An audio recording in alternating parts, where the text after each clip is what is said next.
Mas eu não gosto de responder na terceira pessoa, sabe? Eu vou responder na primeira mesmo, que me gusta mais. Quem é a Laís Mann? Laís Mann é uma curitibana, nascida nos anos 50, filha de pai catarinense, mãe antoninense, enfim, uma menina pobre, né? Cresceu dentro da educação tipicamente polaca, como nós costumamos dizer, e é isso. E hoje está aqui essa Laís que vocês estão vendo, com quase 60 anos e uma vida grande dentro da comunicação, rádio, televisão, enfim, sempre a comunicação presente na minha vida. Laís, você teve uma presença muito marcante na televisão, especialmente na época do Show Jornal. Mas as pessoas se lembram de você só nessa fase. Mas você, antes do Show Jornal, você já teve uma experiência boa também em televisão. É verdade. Verdade, Jamur. Porque tudo começou muito cedo na minha vida, né? Então, eu posso dividir a minha vida da seguinte maneira, antes e depois do Show de Jornal. Porque foi exatamente na TV Iguaçu, junto com vocês, que eram os jornalistas experientes, que eram homens um pouquinho mais velhos do que eu, mas enfim, que já tinham uma carreira solidificada, que eu aprendi o que era comunicação e aprendi a levar isso muito a sério. Mas eu comecei no rádio muito cedo. Eu acredito que por volta assim de 16, 17 anos na Rádio Cruzeiro do Sul, quando eu, paralelamente, trabalhava nas lojas Maser, né, que são uma referência da nossa época, que tinha roupa para criança, roupa infanto-juvenil, e era assim bacana comprar nas lojas Maser, e eu era vendedora das lojas Maser. Eu comecei a minha vida profissional trabalhando como vendedora menor de idade ainda, com carteira profissional de menor de idade assinada. E aí eu comecei aquela coisa de fazer desfile de moda para o seu Adolfo, para a dona Marta, e comecei também a fazer rádio. Então nós criamos uma coisa chamada Revista Feminina Maser.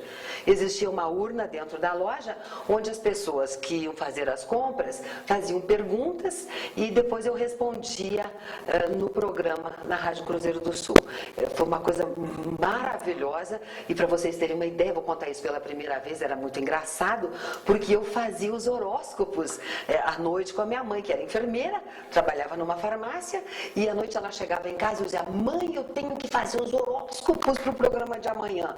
E a gente sentava e começava a inventar um monte de coisa. Mas eu tenho para mim que a minha mãe, que era meio bruxa, ela devia ter alguns insights, algumas intuições, porque as pessoas respondiam para a gente assim: nossa, você acertou o meu horóscopo e isso e aquilo. Então, eu acho que nada é por acaso. Mas foi assim, foi muito engraçado e ao mesmo tempo muito interessante. E eu era modelo daí, então já comecei a ser modelo. Você começou na televisão como garota propaganda, foi? Eu comecei na televisão não como garota propaganda, Jamur, porque eu realmente, o que eu menos fiz na minha vida foi comerciais. Eu fiz mais comerciais quando eu já estava famosa, entre aspas, conhecida, porque daí as pessoas queriam que eu fizesse o comercial, porque era interessante para a marca que eles tinham, né?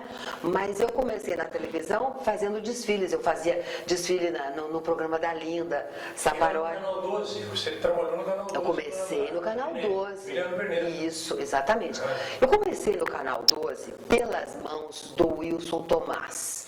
Eu acho que vocês lembram do Wilson, que era um paulista, diretor de televisão de São Paulo, e estava em Curitiba na época, e me viu exatamente dando uma entrevista falando sobre moda. E quando terminou o programa, ele mandou me chamar, eu fui lá em cima, na sala dele, enfim, e ele estava junto com o Paulo Camargo na época, então ele perguntou se eu não gostaria de trabalhar na televisão. E eu disse: mas, né, fazer o que na televisão? Não, você poderia fazer um telejornal, nós estamos precisando de apresentador. Imagina vocês, jornalistas de hoje, que sabem o que é você ter que fazer teste, uma faculdade, não sei o quê, enfim, e eu comecei desse jeito. E eu falei que eu não queria, que eu não teria o menor jeito. Ele: não, mas você fala muito bem. Eu falei: não, minha mãe vai me matar.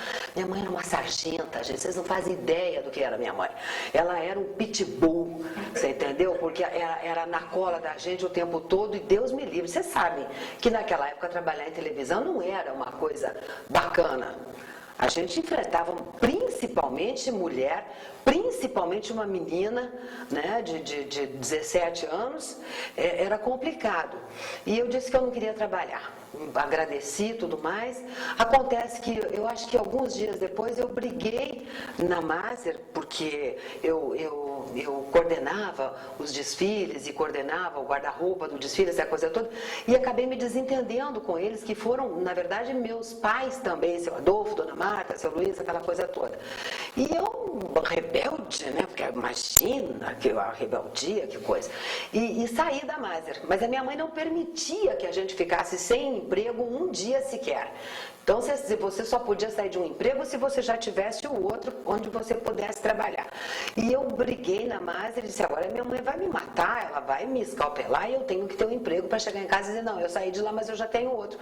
E fui no Canal 12 de novo, procurei o Wilson Tomás e disse para ele, o senhor me fez um convite, está em pé ainda aquela proposta e tal? Ele disse, sim, claro, sim, nós estamos precisando da apresentadora. E eu disse, então, eu agora posso trabalhar porque eu estou precisando trabalhar. E aí ele me falou quanto que era o salário, eu achei que era uma maravilha, gente, porque para eu ganhar metade daquilo, que na época era bom, né? Vocês lembram que o salário na época era bom. Para eu ganhar metade daquilo, eu tinha que vender muito na Maser. Enfim, e eu disse para ele, quando é que o senhor quer que eu venha e tal? Ele disse, não, você começa amanhã. Né? E aí, quando eu fui para casa, minha mãe já sabia que eu havia saído da loja e me obrigou a voltar, porque ela disse, não, você não vai trabalhar em lugar, que televisão, tá ficando louca, onde televisão, não, nada disso, vai voltar para a Maser.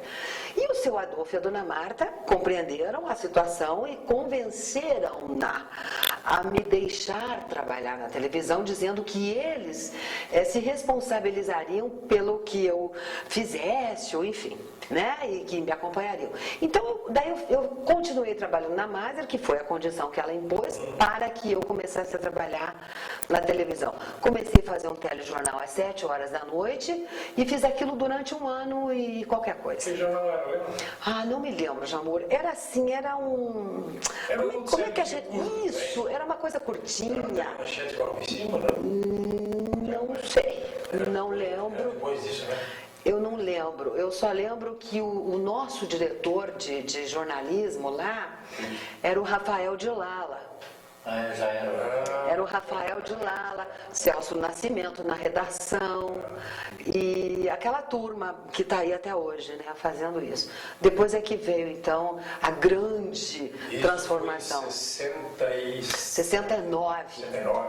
Porque daí em 1970 eu fui para a TV Iguaçu, que aí você sabe dessa história, talvez tão bem quanto eu, né, Jamor, que foi o tempo da Hortência Thayer, aquela maravilhosa, que era um monumento de mulher, e eu só ouvi os homens dizendo, O jornal só tinha monumento de mulher, modesta parte. muito obrigada pela parte que me toca. Não, agora alguém me fez um elogio, né, Renata? Mas enfim, aí tinha isso, Jamur. Trabalhar no show de jornal, aquela época, equivaleria hoje a você fazer o Jornal Nacional. Né? Proporcionalmente a importância. O jornal, diga-se de passagem, tinha mais audiência que o Jornal Nacional. Tinha mais audiência que o jornal. Era um absurdo aquilo. Então, o que aconteceu? Eu trabalhando no Canal 12, um belo dia me aparece um dos diretores lá do Canal 12, que eu não vou lembrar agora quem é, dizendo para mim que ele iria me acompanhar até a TV Iguaçu, onde eu deveria gravar qualquer coisa. E eu, então tá bom, até eu havia gravado um comercial da Filatélica Numismática, qualquer coisa que eu não vou lembrar agora, que foi uma dureza de gravar aquele comercial, porque era muito difícil pronunciar aquilo, né? Filatélica Numismática, não sei das quantas e tal.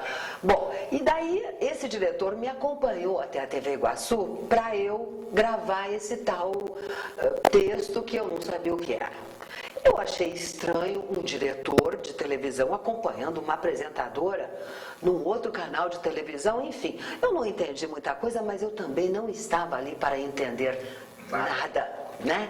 Eu queria mesmo era fazer as coisas que me dessem prazer, eu sempre gostei muito de trabalhar. E fui até lá, gravei um texto, então, para o nosso queridíssimo, meu queridíssimo Osni Bermudes, esse grande amigo que eu tive na minha vida, que eu guardo no meu coração. E o Osni disse para mim, olha, você vai gravar um texto para mim, mas não tem cachê e também não vai para o ar. É uma coisa que eu preciso para arquivo. Eu falei, beleza, né? Nem sabia quem era o seu Osni Bermudes, sabia quem era a personalidade Osni Bermudes, que já era aquela coisa das traquitanas e tudo mais. Então gravei o tal do texto e fui para casa tranquila, e alguns dias depois o Osni Bermudes foi à minha casa, 10 horas da noite, me procurar para ir até a televisão, onde estava a equipe reunida de redação, de apresentadores, de direção, enfim, gente. Estava todo o staff lá importante da TV Iguaçu, e estava um frio muito grande, isso era mês de abril. E quando ele bateu na minha casa, eu fui atender, ele disse, olha, lembra de mim, eu sou Osni Bermudes, lá da TV Iguaçu, e eu vim te buscar por isso. Eu falei, imagina, eu não posso sair de casa agora, minha mãe me mata, minha mãe está dormindo, já ela vai me matar.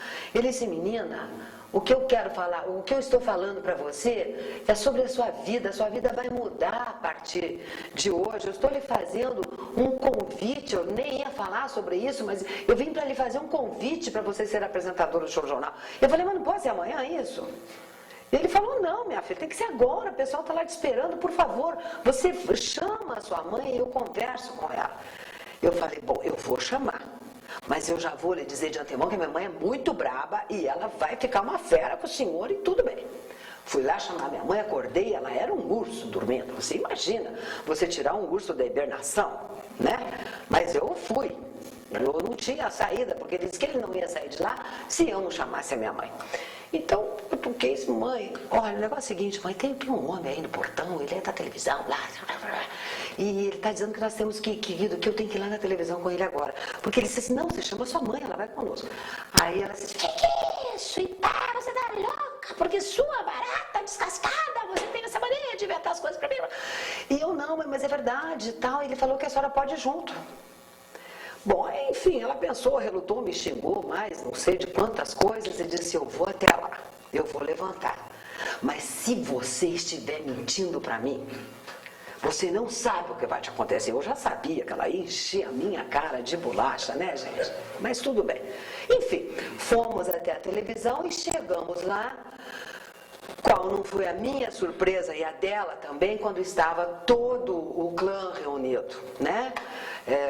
Renato Scheitzer, meu compadre queridíssimo, que a gente acabou de perder agora, ou de ganhar, não sei, Aderbal Júnior, Jamur Júnior, João José de Arruda Neto, né? JJ, Paulo Camargo e Paulo Pimentel e eu não sei mais quem. Paulo Miranda. Isto mesmo, era dele que eu queria lembrar. Enfim, e aí começamos a conversa de que o Show Jornal estava precisando de uma apresentadora, porque havia saído a Hortência Taier, e logo em seguida houve 3 meses com Deusi Capitã, né? E a Deusi realmente achou que aquilo não era a praia dela, não quis mais fazer. E o Show Jornal sem apresentadora, por quê? O que a televisão queria? Uma universitária, não é? Uma jornalista que entendesse daquilo que ela iria fazer, do que seria o seu ofício. E o JJ, principalmente, me parece, e me corrija, Jamur, se eu estiver enganado, era a pessoa que mais batia nessa tecla, né? Ou era uma estagiária de jornalismo, ou era uma jornalista que tinha que ser inteligente, bonita, e tinha que saber falar, e tinha que saber interpretar, e tinha que saber um monte de coisas, e eles não encontravam essa pessoa. E depois eu fiquei sabendo que o Osni só dizia bem assim, eu já tenho a minha candidata, vão aí esgotando todas as possibilidades que vocês têm. E na realidade, quando chegaram a essa conclusão, o Osni apresentou aquele tal texto que eu havia gravado sem saber qual era o objetivo, né? E daí houve então assim uma maioria de adesão à minha participação no jornal.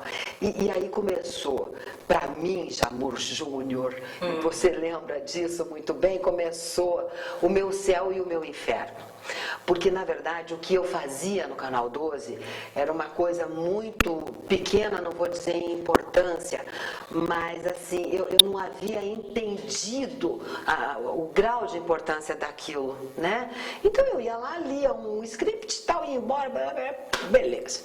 E no Show Jornal as coisas todas mudaram. Havia já naquela época o estudo da imagem, a gente tinha que fazer teste de câmera, não sei mais o que, peraí, pé, e eu falava tudo errado. Aí cada vez que acabava o jornal, o Aderbal chegava lá querendo me matar. E ele dizia para mim, sua maluca, você acabou com o meu texto, você acabou com o jornal, você tá louca, você é uma burra, você não entende nada. E esse aqui pegava o roteiro e nós íamos para a sala de maquiagem, que era onde a gente lia o jornal, mas isso depois do jornal. Aí ele me ensinava como que eu deveria ter. Então ele dizia assim, quando você vai fazer uma pergunta, querida, não é assim, por que não? Você vai dizer, mas por que depois não? começamos a fazer leitura antes do Depois jornal. começamos, exatamente. Então o Jamur, toda noite com aquela paciência de Jó, acabava o jornal, a gente ia, e depois porque a gente já chegava na televisão, Renato Ribas, às 6 horas da tarde. Era um absurdo aquilo, porque a gente não tinha muita vida. Porque às 6 horas o carro da televisão me pegava em casa, porque eu tinha uma fama de ser meio bagunceira. Mas o que eu poderia ser, gente, com 17 anos de idade? Nessa época eu estava quase fazendo 20 já. O que eu poderia ser? Né? Uma menina que cumpria com as suas obrigações de filha, de irmã, eu tinha um monte de emprego, eu trabalhava no rádio, eu trabalhava na Maser, eu desfilava fazendo... Quer dizer, mas eles achavam, porque eu sempre fui muito alegre, eu sempre fui muito irreverente, e às vezes as pessoas confundem um pouco isso com a tua responsabilidade em trabalhar. Então, quando eu fui para a TV Iguaçu, eu já fui meio com essa fama, talvez de responder, não sei o que era, ou se era praxe, não sei. Eu sei que a gente já ia às 6 horas da tarde, esperávamos os repórteres chegarem todos com as suas respectivas pautas, e então os redatores distribuíam as notícias. Lembra disso, Jamur? Isso aqui vai ficar... Esse aqui, o Jamur fazia a abertura do jornal sempre com 2 piadas inteligentes, e ele sempre com essa cara de inteligente, bonitão, e a mulherada já ficava meio louca, porque eles eram todos bonitões. Imagina, vocês estavam na faixa do quê? 30 e poucos anos, Jamur? Eles estavam no auge, né? Eles estavam no auge, assim, de tudo, na verdade, né? E eram pessoas importantes dentro de uma comunidade. E foi assim que eu comecei a fazer o show de jornal, sofrendo, apanhando, que nem maluco. No show de jornal, você teve momentos assim de preocupação, porque nós estávamos numa fase de regime militar, com censura e tal. Você algum dia ficou com medo? Não. Nunca teve medo? Não, eu nunca tive medo. Você lembra que a gente ia sempre para a Polícia Federal, e daí teve aquele episódio do Haroldo Leão Pérez, né? Naquela época você não ficou assustada? Nunca fiquei. Todo dia o show de jornal batia no governador. Isso, nunca fiquei. Sabe por quê, Jamur? Eu acredito hoje nisso, porque na época eu não pensava nisso, não. A gente tinha respaldo. Né? E eu, assim, pela primeira vez na minha vida, e não poderia ter sido muitas vezes, porque eu era muito jovem, eu passei a me sentir importante e parte integrante de uma coisa importante dentro da minha comunidade. Então eu acho que isso me dava um respaldo. Eu estava dentro de um veículo muito sério, trabalhando com as melhores pessoas que você profissionalmente, estou falando, nem estou falando no campo pessoal, que também era. E eu como era uma menina, vocês me protegiam muito. Né? Então, isso para mim foi fundamental em toda a minha vida. Tanto que a referência profissional que eu tenho mais marcante é sempre a de trabalhar com homens. Foi difícil eu poder me adaptar a trabalhar com mulheres. Só para responder a tua pergunta, nunca me senti assustada. Eu sempre me senti importante. Minha mãe, sim. E ela dizia para mim, você tem que sair desse negócio, você tem que sair desse negócio. Onde é que já se viu isso? Indo presa. Eu dizia, mãe, a gente não foi preso, mãe. São questões políticas, é diferente. Porque daí eu comecei a me engajar no movimento político, jornalístico, né? Enfim, eu comecei a me inserir dentro de um... Você lembra que o Haroldo Leão Pérez, governador do Paraná na época, ele participou do programa como jurado no Flávio Cavalcante, lembra? Lembro. E o show de jornal fez uma crítica a ele, montando um teatrinho imitando o jurado verdade. A maquiagem ficou perfeita do Sálio Malaquia. Você lembra daquele Lembro, até hoje, Jamor. Como? Eu lembro porque nós éramos um telejornal satírico, né? Eu acho que a principal marca que a gente tinha era a sátira. E a sátira feita com inteligência. E o que eu acho muito importante é que nós falávamos da nossa realidade. E ela era para nós a coisa mais importante do mundo. Hoje, como existe uma comunicação muito imediata, nós estamos sabendo dos fatos importantes de vários países, de vários estados e cidades. Naquela época nós éramos importantes para nós.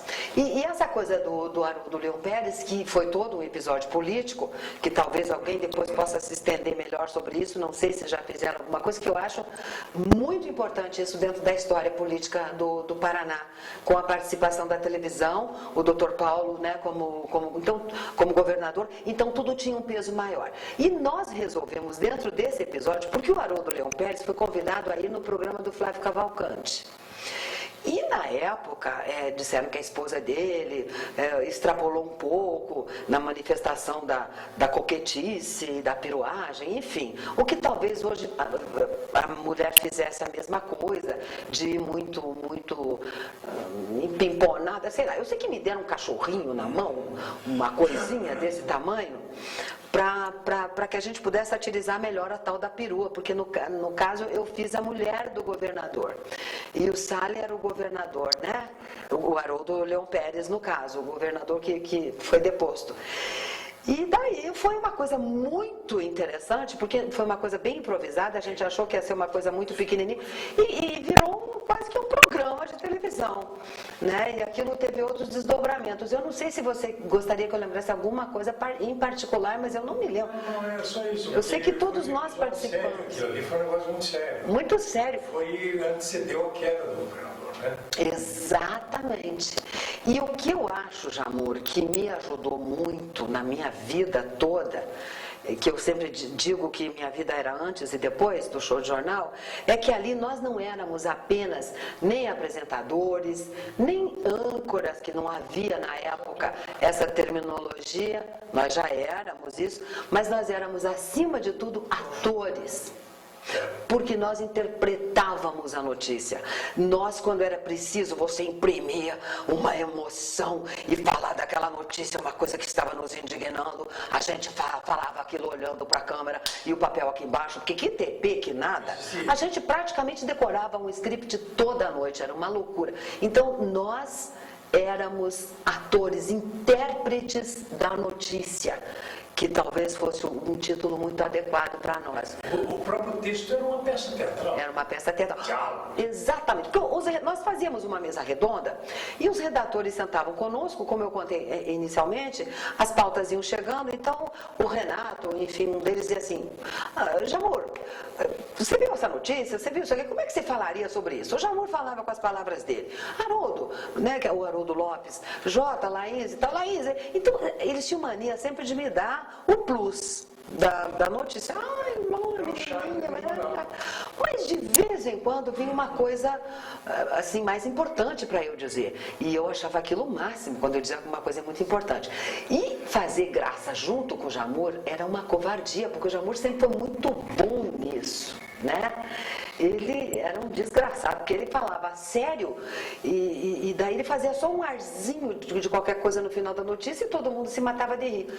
Você sabe disso, eu acho que vocês dois também sabem, que as pessoas gravavam a abertura do show de jornal quando elas tinham que sair para jantar. Ai, mas tem um show de jornal, a gente tem que gravar para poder assistir no dia seguinte. E, além disso... bom, então eu estava falando sobre isso, que eles... Só um detalhe, Larissa. Como é que que ano que era isso?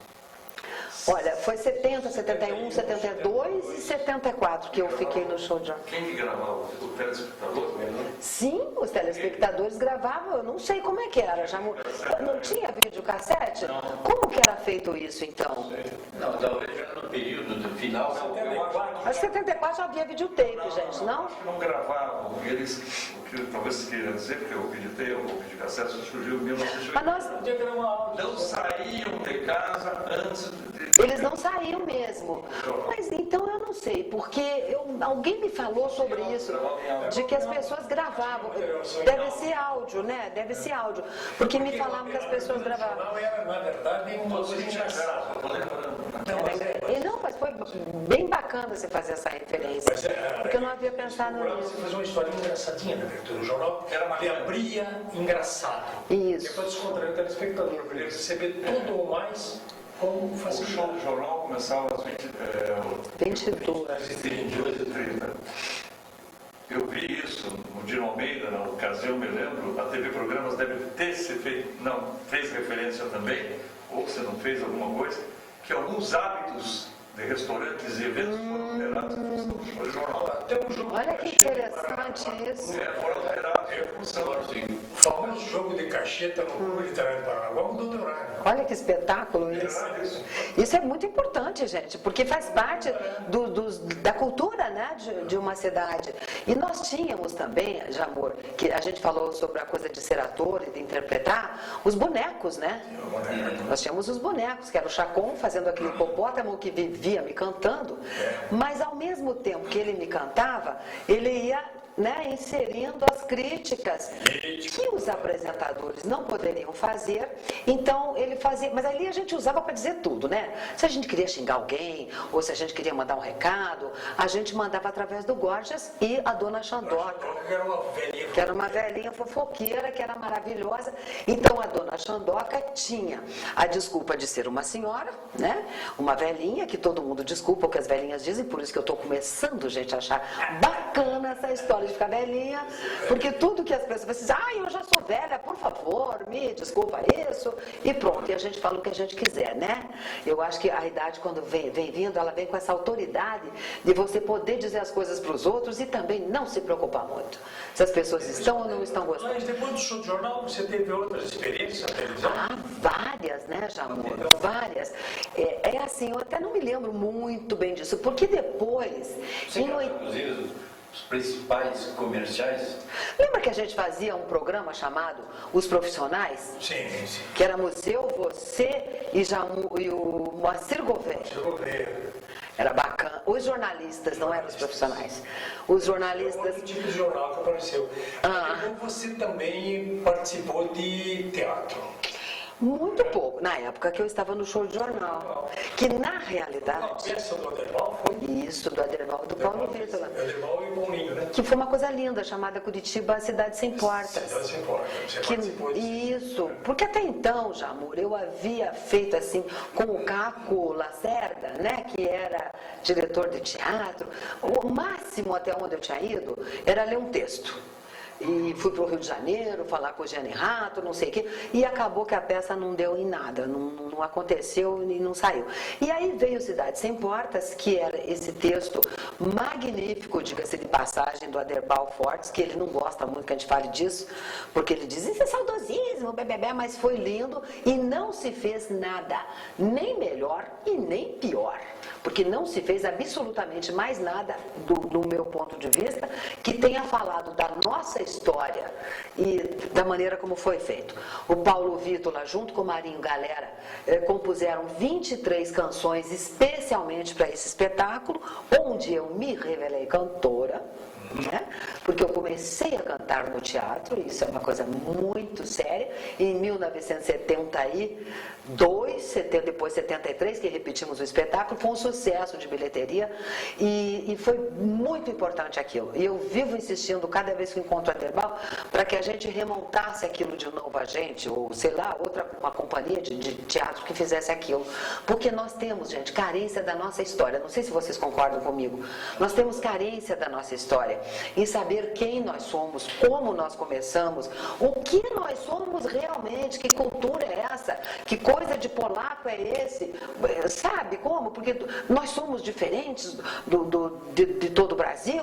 Por que o curitibano é assim? Por que o curitibano é assado? Esse nosso orgulho em ser curitibano e ao mesmo tempo essa nossa repulsa em ser curitibano, a gente quer ser, mas não quer ser, e a gente briga o tempo todo com isso. Então você tem razão, foi uma inserção no teatro maravilhosa.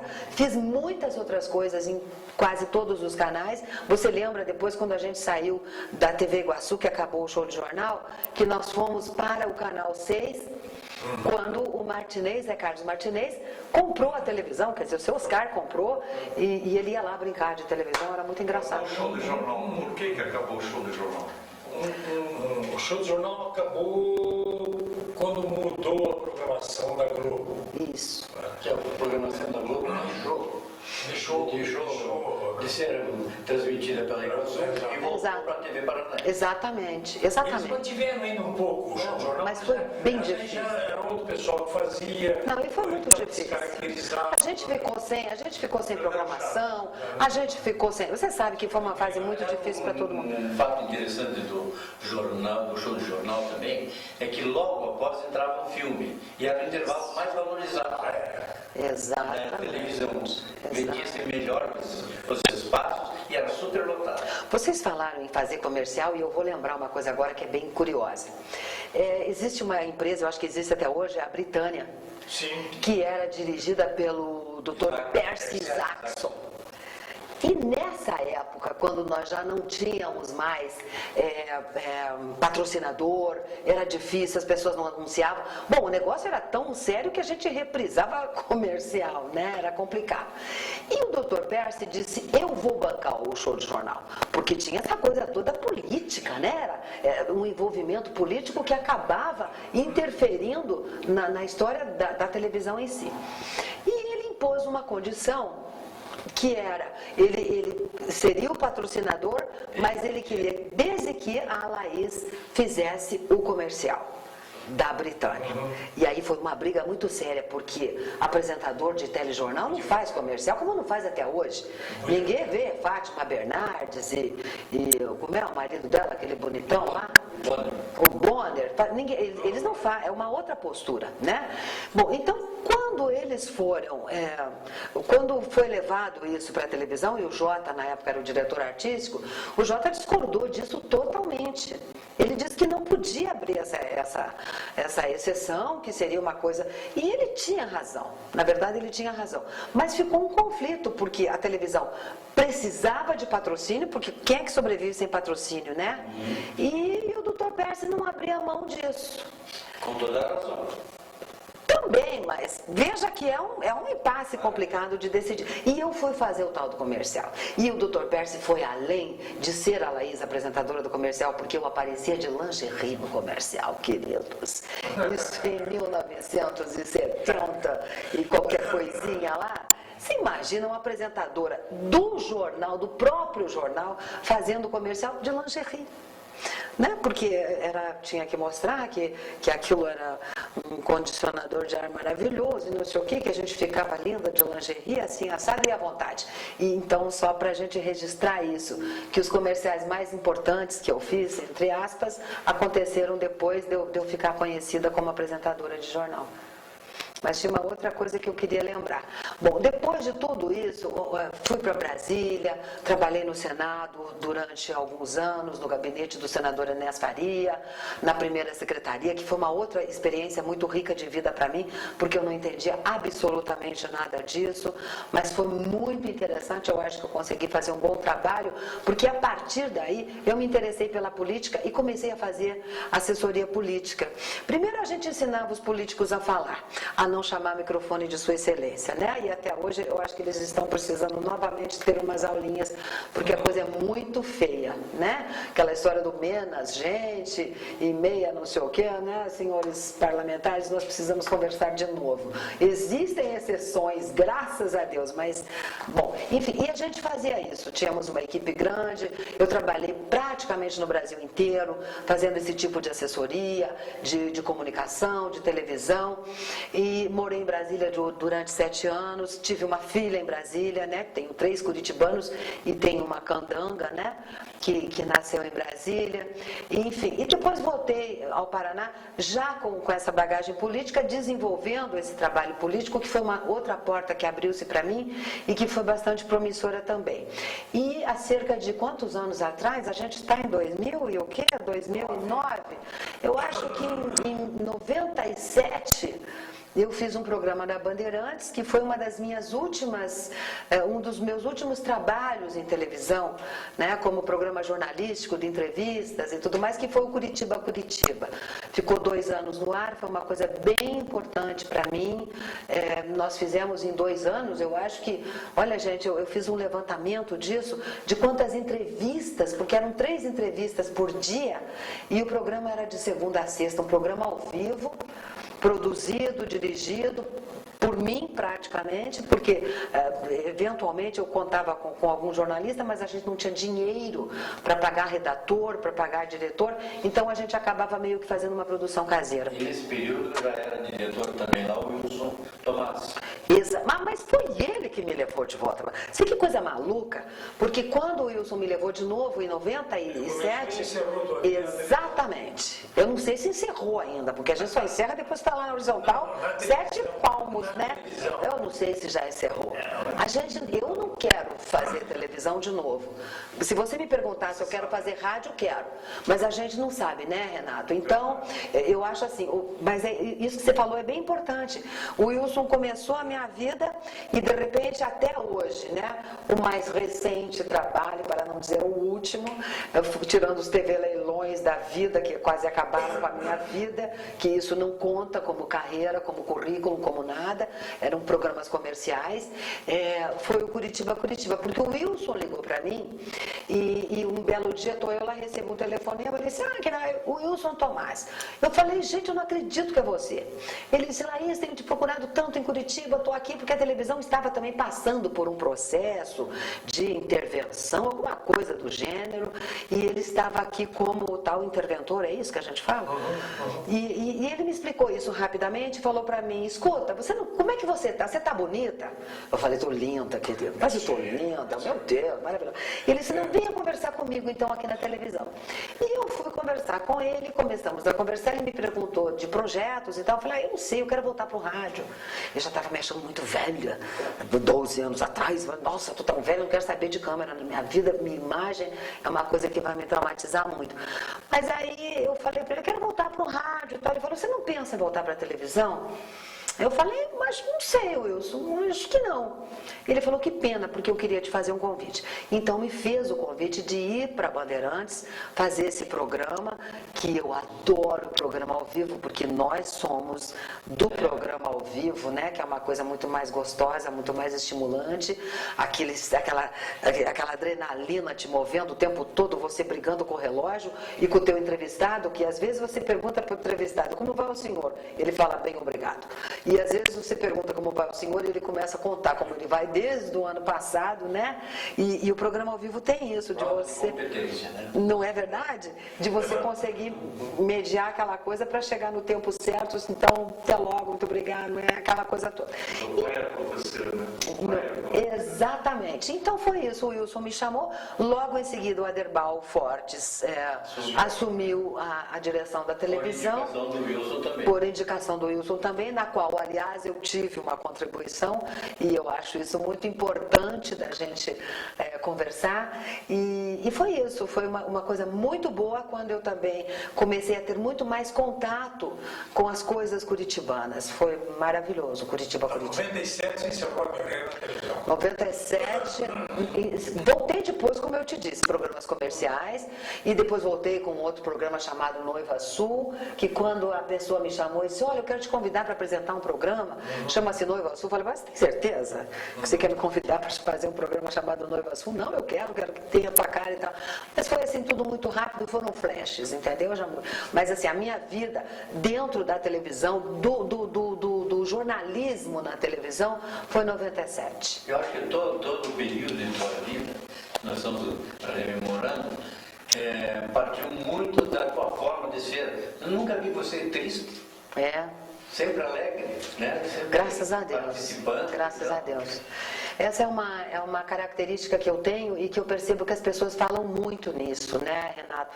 Claro que na minha casa eu não sou assim. Sim. Não é que eu tenha duas personalidades. Eu só acho que quando a gente forma uma imagem pública, a gente tem uma responsabilidade sobre essa imagem pública.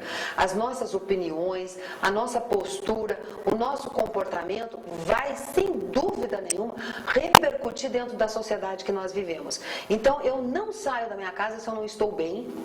Eu não saio da minha casa para encontrar alguém na rua, a pessoa me dizer como é que você vai, e eu começar a chorar as minhas mágoas, porque é evidente que eu tenho essas mágoas todas, e a minha filha até deu uma risadinha ali, porque ela sabe que é dessa maneira. Então, na minha casa eu sou eu posso me manifestar, as minhas tristezas, as minhas idiosincrasias, enfim.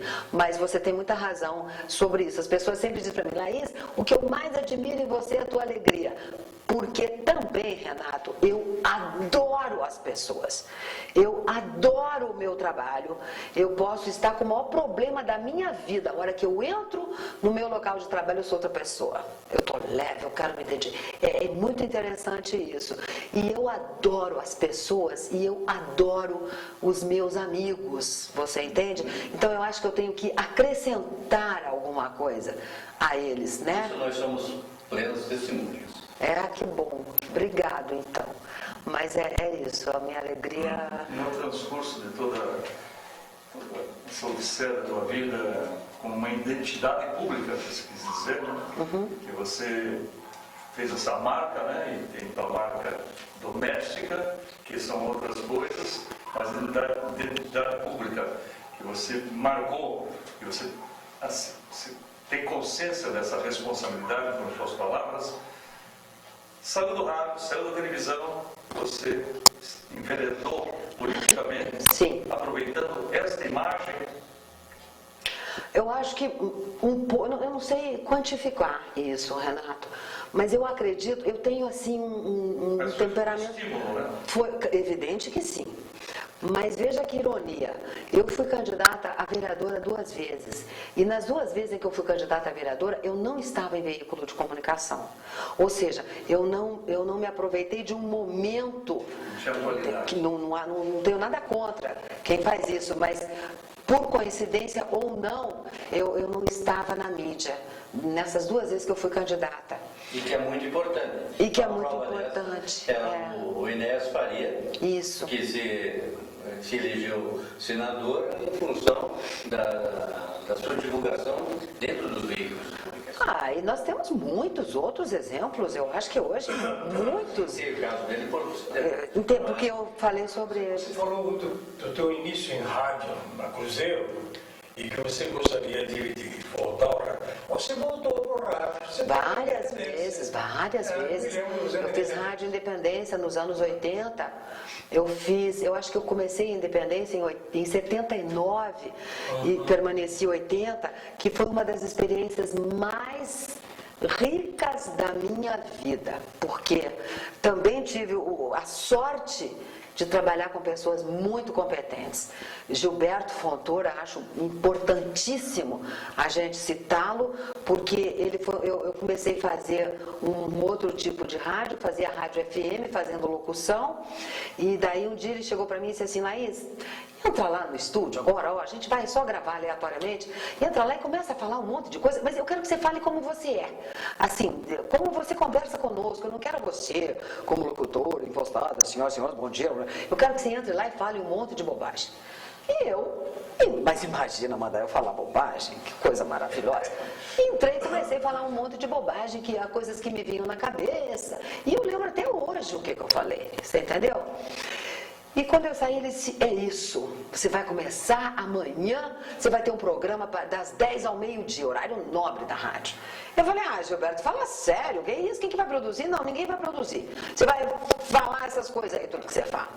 Gente, foi um horror aquilo. Foi uma maravilha. Agora, se imagina eu chegando na rádio dizendo assim, pelo amor de Deus, briguei com meu marido ontem, porque vocês acham que tem cabimento um cara aí num churrasco todo sábado, daquele bando de marmanjo, e deixam as mulheres em casa e vão pro churrasco. Sabe o que isso me parece? Que eles são um bando de viados. Isso no rádio. Aí você imagina, começava a telefonema. Meu marido queria me matar, o Juquinha, né? Jamur, que vocês chamavam sempre o Juca de Juca. E ele disse, meu Deus do céu, mas você não pode expor a nossa vida dessa maneira. E foi assim, gente, que eu fiquei em primeiro lugar de audiência na Independência. E veja que coisa séria isso, sociologicamente falando, como as pessoas têm necessidade de se sentir iguais a você que está ali atrás de um microfone dentro de um veículo de comunicação. Então as mulheres se identificavam comigo, porque eu ia com aquele bando de filhos, e o bando que na época eram 2 e mais um no carrinho, mamando, e daí eu fazia assim pro operador, né? Ele já sabia que era comercial, pegava o Gabriel, botava no peito, mamava, e fazia cocô, e daí o Gilberto Fontoura entrava no estúdio e dizia, meu Deus, o que é esse cheiro, aquele estúdio pequenininho da Independência. Ele dizia, uai, que cheiro é esse? Você não tem filho? Ele fez cocô. Não, mas você não pode fazer isso aqui.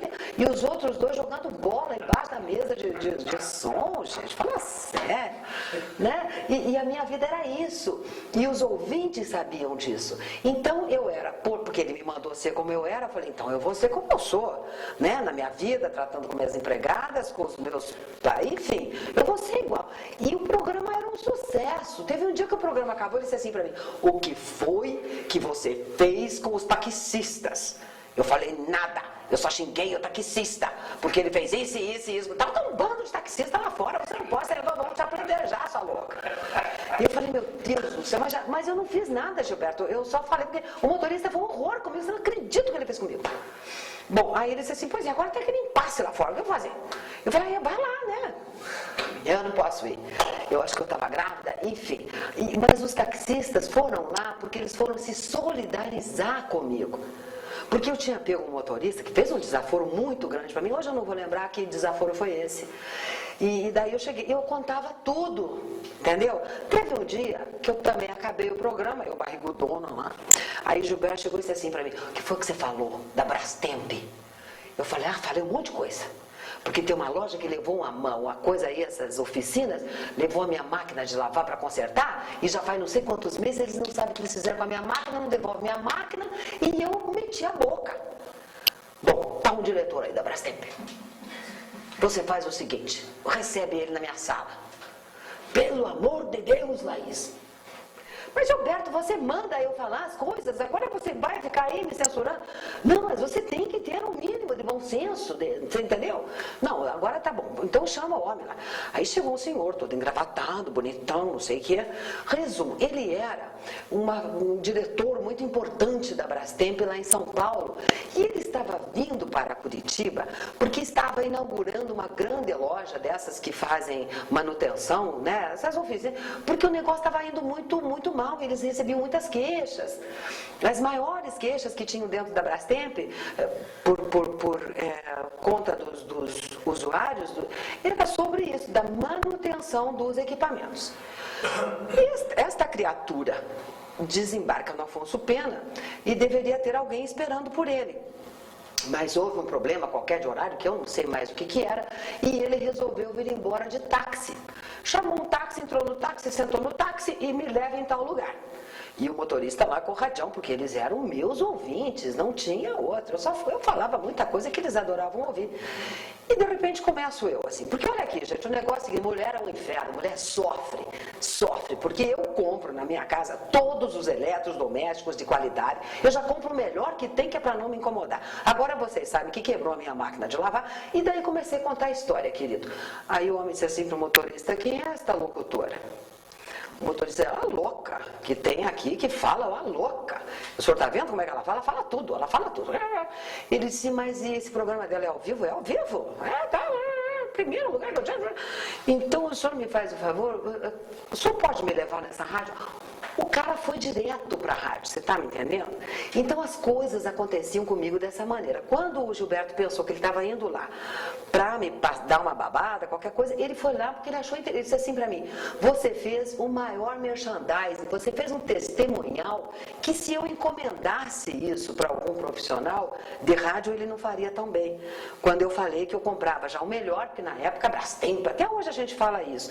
Não é uma Brastemp, né? Não tem isso. Então eu falava isso, eu já comprei, e ele achou aquilo o máximo. Bom, aí ele disse assim para mim, eu faço questão de lhe presentear. O que a senhora, né, gostaria de ter na sua casa? Eu falei, nada, tenho tudo. Mentira que eu tinha tudo, mas eu também achei que eu não podia ceder, porque você não pode ceder, né? A gente tem uma posição que você não pode ceder.